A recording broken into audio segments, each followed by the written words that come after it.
A landing shuttle approaches the ground as we open 6 months after the events from Mass Effect 2, only to realize the shuttle is nothing more than a toy. The war is over. The humans want the conflict. It may be just a gut feeling that strikes Shepard as he watches an innocent child play around the military base, knowing not only what he accomplished, but what he hasn't. These thoughts do not last long.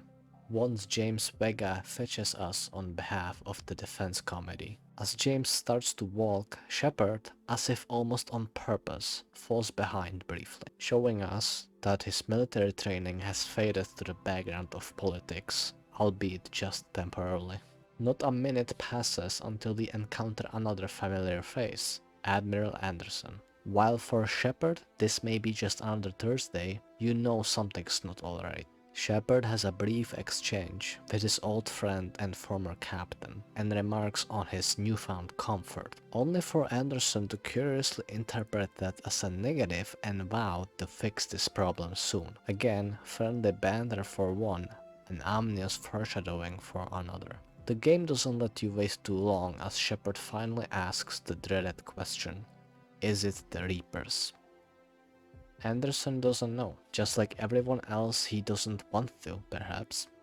Argues that the committee is only scared when Shepard voices his dissatisfaction with their purpose. Despite the threat unknown, Anderson feels Shepard necessary, as he has faced the Reapers, even spoke to them.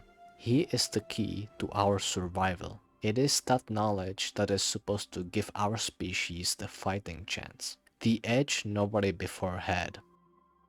Fade in, we are looking over the shoulder of the Alliance Council. The cold brushes over your spine as Shepard asks about the situation, only to be handed that very question back at him. The enemy is closing in, and you have only one role in this room. To tell the Council that it is not the Reapers. But you can't. The shockwave of silence penetrates the tall room as Shepard utters the inevitable. Despite having months, nobody was ready for this answer. And now, at the brink of collapse and war, a woman behind the table asks, how do we stop them? But the answer is simpler than that. You can't. Shepard comes from military, not politics. The sugarcoating these men and women are used to will not sweeten the situation today. As he lays out the situation for the council, the final straw breaks. They have received a visual. The final hope. The answer. The room fills with greedy eyes, all hoping that Shepard is wrong. But he is not wrong. Of course he is not wrong. The Earth had 6 months to listen, and now all they can do is react. The doom is finally here. As Shepard so accurately says, you either fight or you die. Soon enough after the exchange, the reality knocks on the door. The thing about worldwide disaster and invasion, it happens everywhere, at once. The Reaper attack has finally reached the Council, and all ideals of negotiation are over, fading away as all you can hear in the background is screams and shattered glass. You manage to rendezvous with Anderson and make your way, teeth and nail, outside the building where you are greeted by the Normandy. The fans waited 2 years for this moment.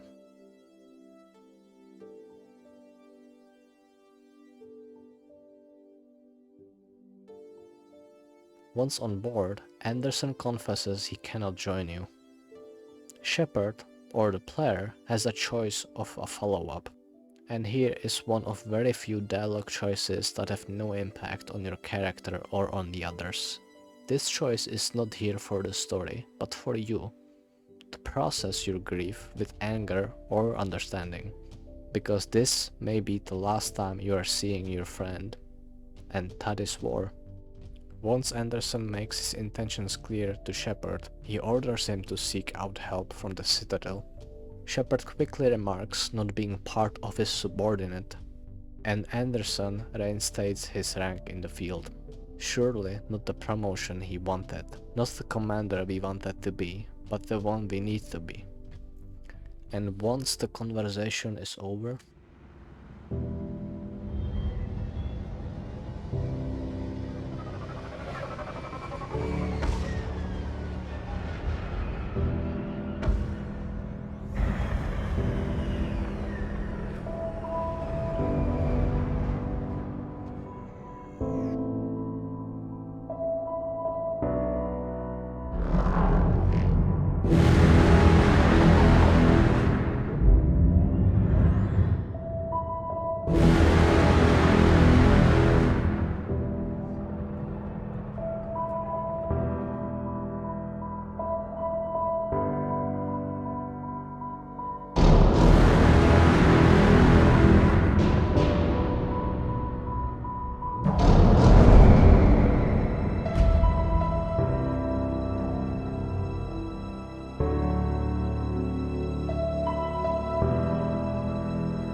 Wait, what just happened?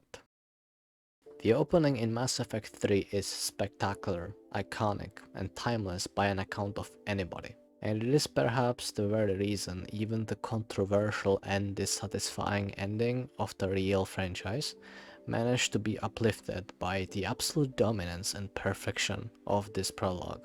But why? We open on our main protagonist looming over a child playing with a toy on a rooftop.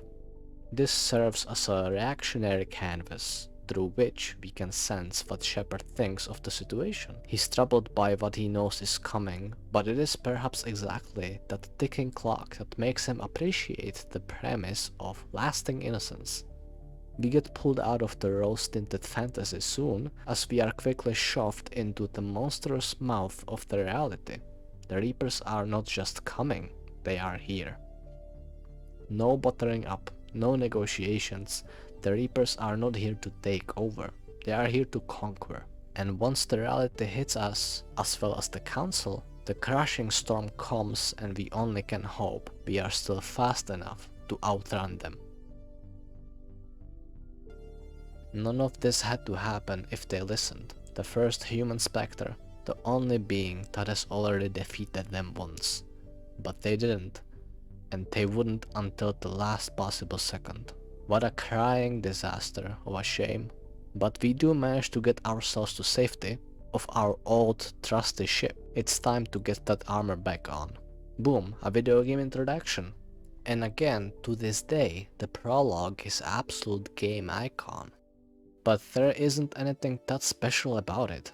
These sequences have been done before, to the point of them becoming cliches at certain aspects. These are not unique traits. What is going on in this intro that is so special?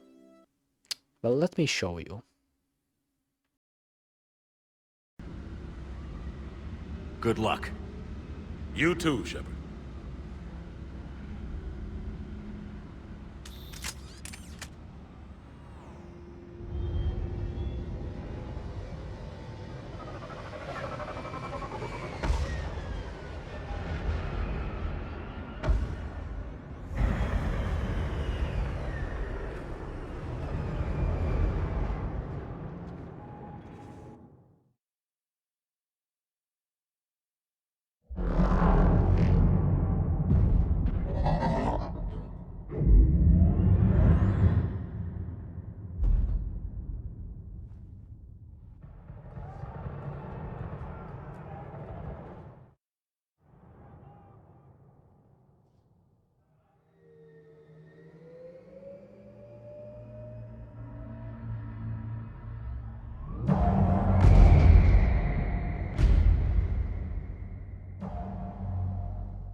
It's the music, isn't it?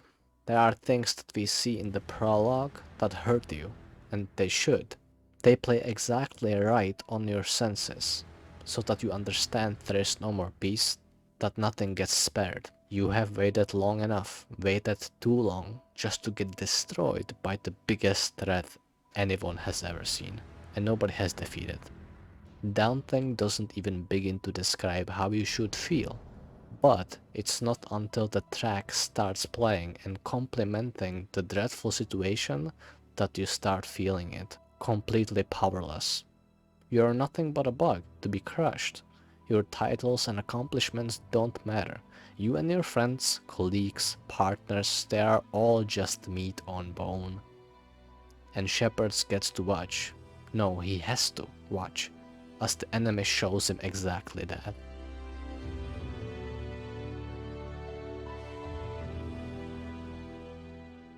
The song's name is Leaving Earth, composed by Clint Mansell for EA. You may know Clint for his other work like this.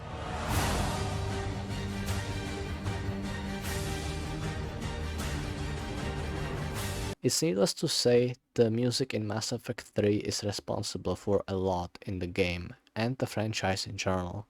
It is not only a binding glue of the experience and the story, but it often surpasses the game itself. While making this video, I had to install the EA app, download the game, and find settings in it. Does this game not have settings? Where's the options menu? What? Who puts options in extras? What the f— The gameplay is alright at its best, and I don't want to be overly harsh, so I won't say any more about it. Just going through the first 10 minutes of the gameplay, I really had to start second guessing what I'm trying to do here. But once I have made it to the opening cutscene, these problems faded away. They seemed so small and unimportant compared to the message it is trying to pass on to you.